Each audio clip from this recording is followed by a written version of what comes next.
Part 24, here we go. You stood on Bakugo's mansion of a doorstep, getting stared down by Lord Explosion himself. I thought you were grounded or something, he said after a moment. I wasn't grounded, you snapped. I can go places. Dad just has to be with me, to help with my quirk.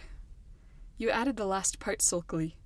You didn't actually agree with the necessity of Aizawa's constant watchfulness, but you weren't going to admit that to Bakugo.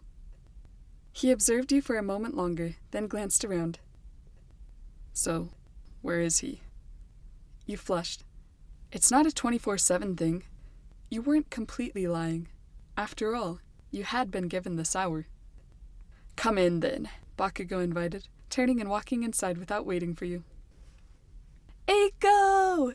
You heard Mina before you saw her, and then she was barreling towards you and throwing her arms around your neck in happiness. You came! You laughed, hugging her back.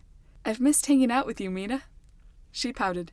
Yeah, you've been so hard to get a hold of since the sports festival. What happened? You were saved from having to answer as a blonde Pikachu boy bounced into the room. Hi, Eiko! He yelled excitedly. It worked! What worked? You frowned. Kaminari scratched his neck, laughing uneasily and blushing. Haha, well. That's why he was being dumb, Mina explained. He was moping that you weren't here, but said he'd been spamming you with texts, so he didn't want to send you even more. He seemed convinced that you would come if I texted you. She stuck her tongue out at Denki cheekily. Looks like you were right, Sparky. You hastily explained. It wouldn't have mattered who texted me, guys. I just happened to have this hour free. And sorry, Denki, I was planning to reply sometime. When I remembered. It wasn't that you didn't appreciate his friendship. You just would rather talk to people in person or even on the phone than send random texts back and forth. But Denki didn't seem to mind. His eyes sparkled with excitement as he bounded up to you and turned your hug with Mina into a group hug. His hand brushed your waist, making you yelp and jerk away ticklishly, laughing at your friend's antics. Bakugo smacked Denki across the head with a book he'd grabbed from somewhere, and Denki started whining. Where's Kiri? You asked Mina, glancing around. He's starting up the grill, Mina grinned. Said he didn't need help. You glanced around the spacious room, noting the large flat-screen TV with several beanbags and game controllers strewn in front of it, and the large, well-lit kitchen. A large spiral staircase led up, and several hallways and doors led in various directions. Where's the grill? Mina tugged you along, leaving the quarreling boys behind. Come on, I'll show you. She led you down a hallway and out a glass door into the yard. Near the house, the ground was flat with rounded stones set into a matching reddish cement, and further out was immaculate green lawn, trees, flowers, and a swimming pool off to the side. Kiri had the grill set up on the stone part. Hi, Eiko, he greeted, flashing a bright shark-toothed grin. Is Mina showing you around instead of Bakugo? Mina chuckled. Yeah, Bakugo's beating up Kaminari right now. You watched the grill shimmer and warp the air above the hot metal. How'd you prepare this without tongs? Kiri grinned, hardening his arm. Huh, I guess you have more heat resistance than I thought, you remarked, impressed.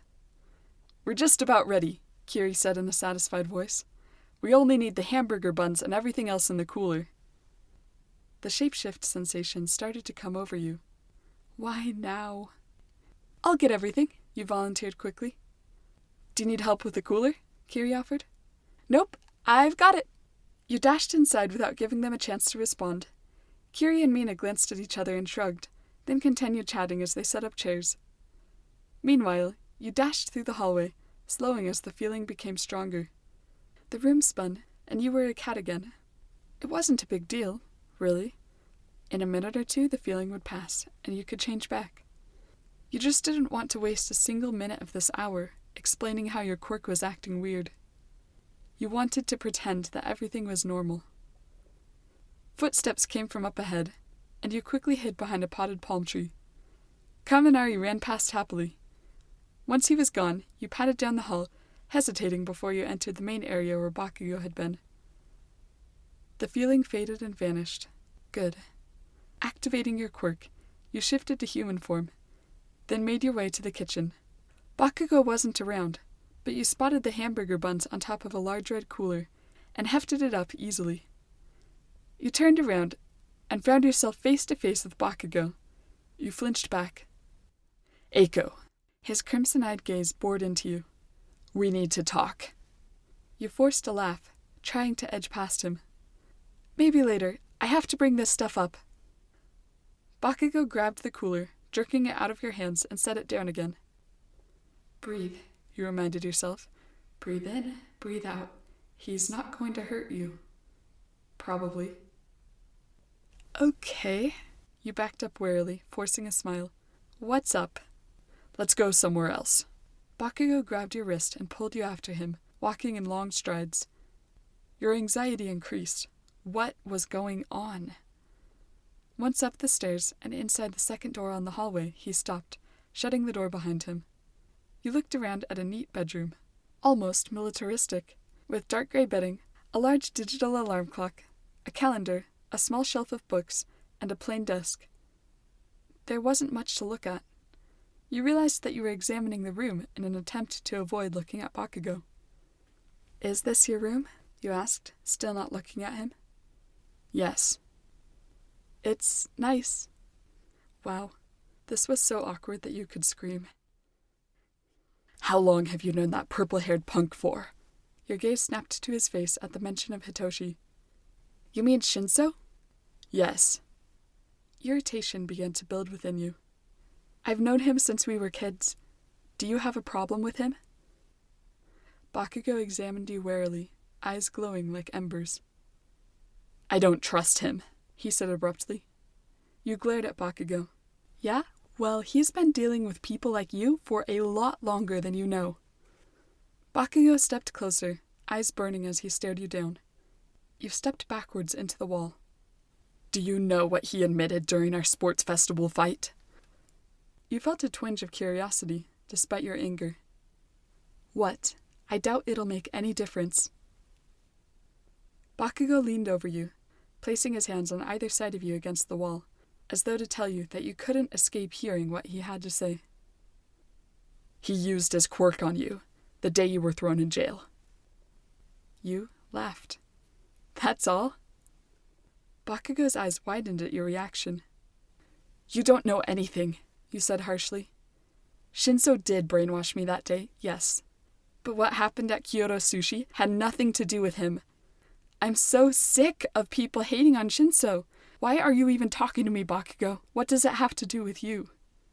You glared at Bakugo, breathing raggedly after your outburst, your hands balled into fists. He glared back. I want to protect you, cat ears. You stared at him in disbelief. What? You looked up into his intense gaze. The way he had you practically pinned to the wall took on a different meaning. You thought he was trying to intimidate you. But did he just want to be close to you? I can't believe this, you whispered. Tears stung at your eyes. You want to protect me?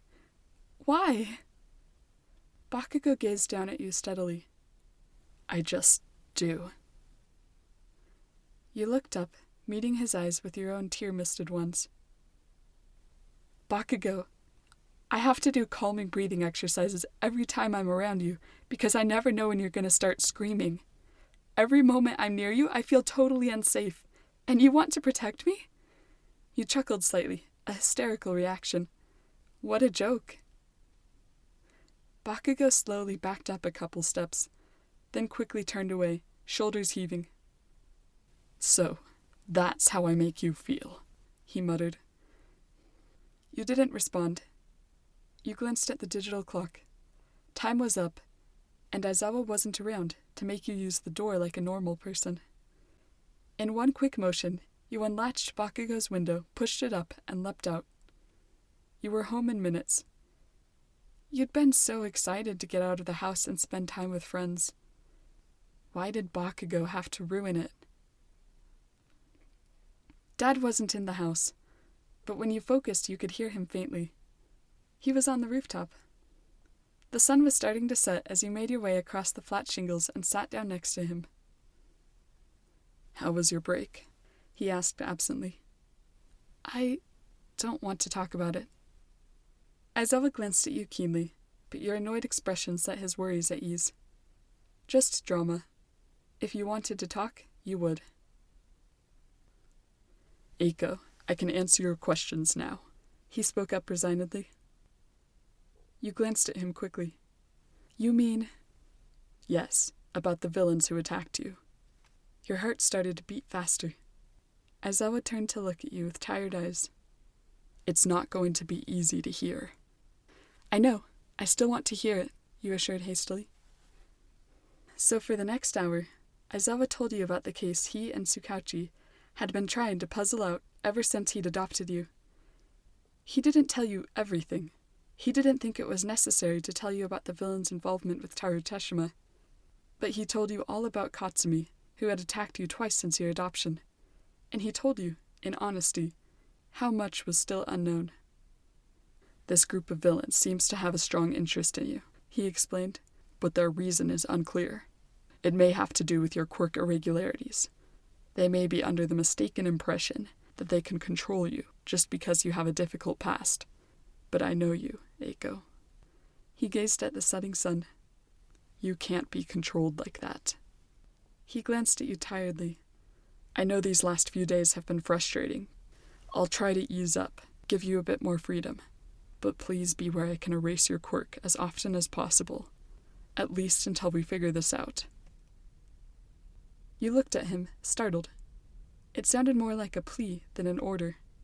Odd, coming from Aizawa. All right, you smiled slightly. Apology accepted, and I'll try to stay close. Can I at least have a couple hours free every day? He nodded, eyes flashing with relief. It occurred to you that this past week had been even more exhausting for Dad than it had been for you. Your pride resisted, but you decided to say something. Thank you, Dad, you said, for everything. He looked surprised, but quickly turned back to the sunset, hair hiding his expression. It's nothing.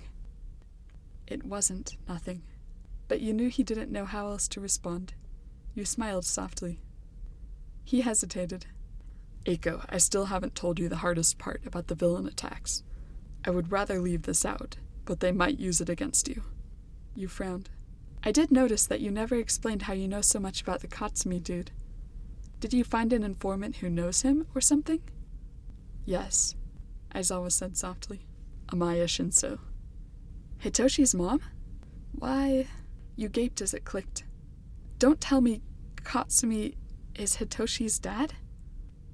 You made that connection quickly, Aizawa observed. Well, I still remember what he looked like. He looked kind of like a Shinso. I wondered if they might be distantly related or something, but I never thought... You inhaled sharply as a thought occurred to you. Does Hitoshi know? He does now. What? I wasn't going to tell you unless Amaya decided to tell Hitoshi, Aizawa reasoned. You leapt to your feet. You had to go find him. Yes, the info had been a shock to you, but as surprising as it had been for you, it would be way, way worse for Shinso. Shinso's point of view. When he was little, he'd asked a lot of questions about his dad. Questions his mom never answered. Hitoshi didn't know why they had split up, what his dad looked like, or if he was even still alive. There wasn't a lot of info for Hitoshi to speculate about, except his own genetics. His hair was a more indigo purple than his mom's fuchsia pink shade. Did he get that from his dad? What about his quirk? Did he get brainwashed from his dad? When Hitoshi had been little, he'd often thought about these questions during the hours he couldn't sleep. But eventually, he lost interest due to lack of info. That, and he started thinking about other things. When Hitoshi was 6 years old, he'd happily told some of his classmates that he was going to be a hero when he grew up. They'd laughed at him. They told him he was a zombie king or something, that all he could do was control people, like a creepy bad guy in a movie they'd recently watched. You can't be a hero, Toshi. When you try to take over the world, I'll beat you with my awesome quirk, another boy had said, showing how he could crush a rock with his strong hand. The other boys had cheered, impressed. How would Toshi even fight? He isn't strong. Yeah, Toshi's just gonna get thrown out the window just like the bad guy in the movie. All the boys laughed at Shinso's distraught expression. That was the first time it happened. people telling him he couldn't be a hero. He'd gone home dejectedly. His mom had cheered him up. "You can be a hero," Amaya had assured, smoothing his hair back. When he was upset, like now, he would sit next to her, feeling her fingers smoothing back his hair as though she could make it neat, and listening to her calming voice and words. He believed his mom more than the stupid kids at school, anyways. But it was still hard. The first thing that changed things was seeing Eraserhead on TV. Just a dude with a scarf, fighting without any strong quirk that Shinso could see. The boy was mesmerized. "Mom," he said, eyes shining, "look at that hero." Amaya hadn't really known who Eraserhead was, but she squinted at the text scrolling along the bottom of the screen.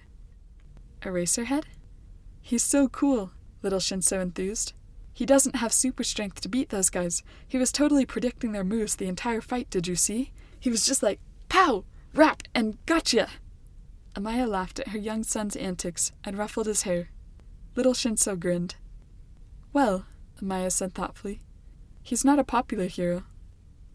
That only increased Hitoshi's interest. "Really? Do you think that maybe when he was in school, people thought he couldn't be a hero?" He grinned wickedly. "I bet they're eating their words now." "Well, you're probably right," Amaya said, wondering what to do with her unique child. "He's so smart for his age. He'll be a genius, like his father." Over the next couple years, little Hitoshi saved every newspaper clipping and info he could find on the hero called Eraserhead. Amaya did nothing to dissuade him. Learning about the obscure hero seemed to make him happy.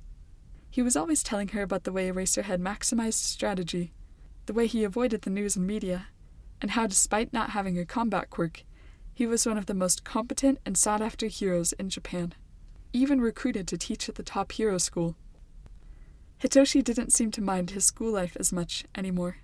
His head was in the clouds, a dreamer dreaming, brushing off all the voices around him with casual coldness, keeping the warmth of his dreams close to his heart. That's how it was, until you came along, the first person his own age who wasn't scared of him or in awe of what a supervillain he could become. His first real friend. End of flashback. Shinso knew his mom had something serious to tell him as soon as he got home and saw her waiting for him at the table. He pulled up a chair and sat down. "Is it the bills? I told you, Mom. I can pick up more hours. Let me help." Amaya looked at him, eyes calm but hands trembling. "It's not that. I need to tell you about your father." Thank you for listening to part 24. I look forward to your comments. See you next time.